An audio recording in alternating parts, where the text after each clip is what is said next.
All right, let's talk about AI memory. Ever wonder how an AI can actually follow a conversation or a story? How does it remember the super important details from the beginning all the way to the end? Well, today, we're going to crack open the solution to one of AI's biggest headaches, the long short-term memory network. You'll hear it called an LSTM. Okay, so here's the game plan. First, we'll look at why older AIs had such a bad memory. Then, we'll introduce the hero of our story, the LSTM, and really get into the nitty-gritty of how it works. We're going to trace how information flows through it, see how it actually learns, and then, the best part, we'll see why any of this matters in the real world. So to really appreciate just how big of a deal LSTMs are, we've got to go back and look at the problem they were designed to solve. See, before them, the go-to tool for this kind of stuff was something called a recurrent neural network, or RNN. And let me tell you, it had a major memory problem.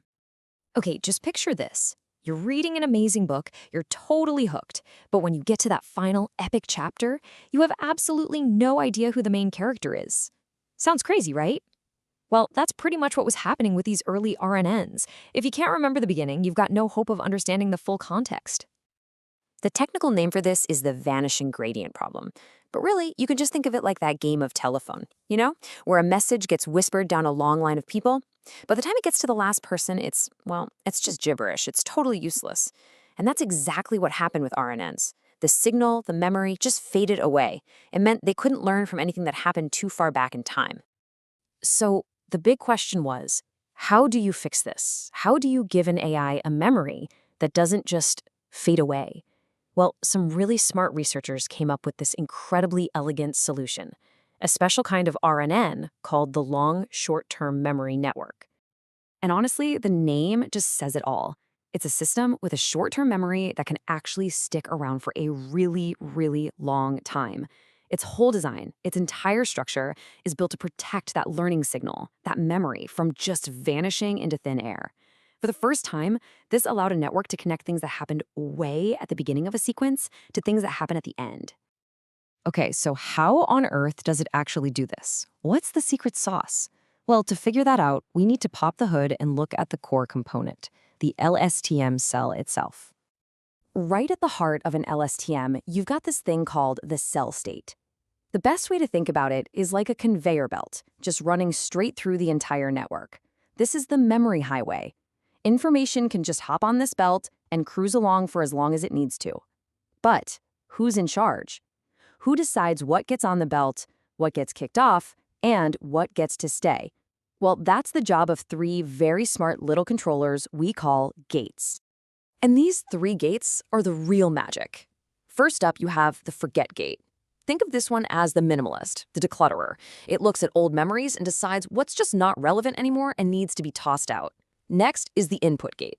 This is like the bouncer at a club. It looks at all the new information trying to get in and decides what's actually important enough to be added to memory. And finally, you have the output gate. This one's the spokesperson. It looks at everything in the current memory and decides, okay, what part of this do we need to talk about right now? All right, so we've met the players. Now let's see how they all work together, step by step, to actually process new information as it comes in. So first things first, the forget gate gets to work. It takes a look at the brand new piece of data coming in, and it also looks at what the network was just thinking about. Based on that, it decides what to do with the old memories on that conveyor belt. It essentially assigns a score to each old memory. A 1 means, yeah, definitely keep this, it's important. A 0 means, nope, get rid of this, it's irrelevant now. Okay, so we've cleaned house.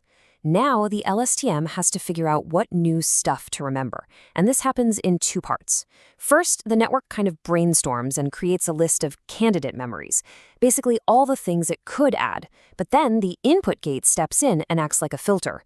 It looks at that brainstormed list and decides, okay, how much of this new info is actually worth remembering? And here's the crucial step where it all comes together.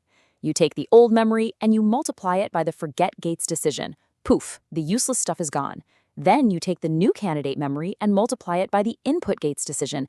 Now you've got just the important new stuff. You add those two together and bam, you have a brand new updated cell state on your memory conveyor belt.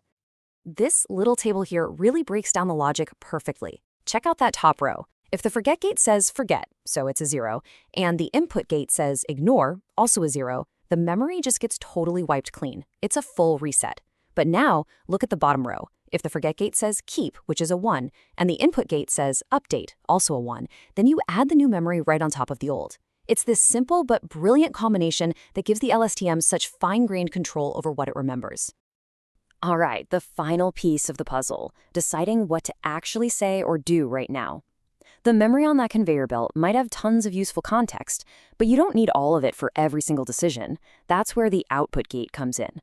It takes that newly updated memory, runs it through one last filter, and decides which specific pieces are relevant for this exact moment. That's what becomes the network's output. So this is all fantastic, right? The LSTM has this incredible system for managing its memory. But how does it get good at it? How does it learn to make the right call on what to forget, what to keep, and what to output? That's the key question. Well, that learning process is called backpropagation. And look, the math behind it is super complex, but the idea is actually really simple. After the network makes a prediction, it looks at the correct answer. If its prediction was wrong, it sends an error signal backwards through the whole system. It's like a little note that goes back to each gate saying, hey, you messed up. You should have kept that piece of info, or you should have forgotten this other thing. And after doing this thousands and thousands of times, the gates just get smarter and smarter.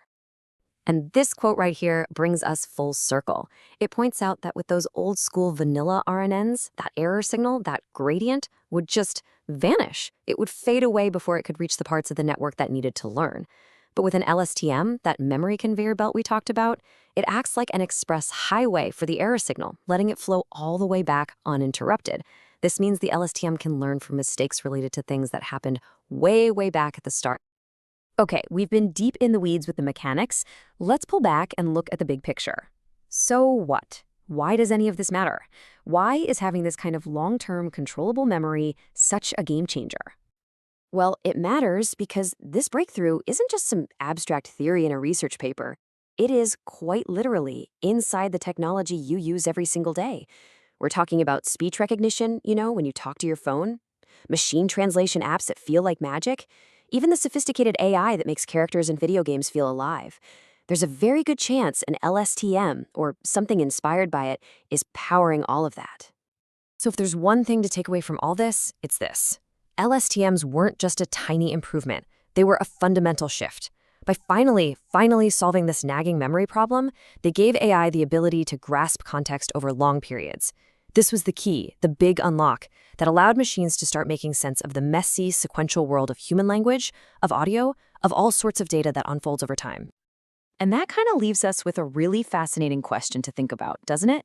We've given machines the ability to remember. They can hold on to context. But remembering isn't the same as truly understanding. So what's next? What's it going to take for an AI that can remember every detail of a story to actually comprehend what that story means? That right there is the next great frontier. Thanks for tuning in.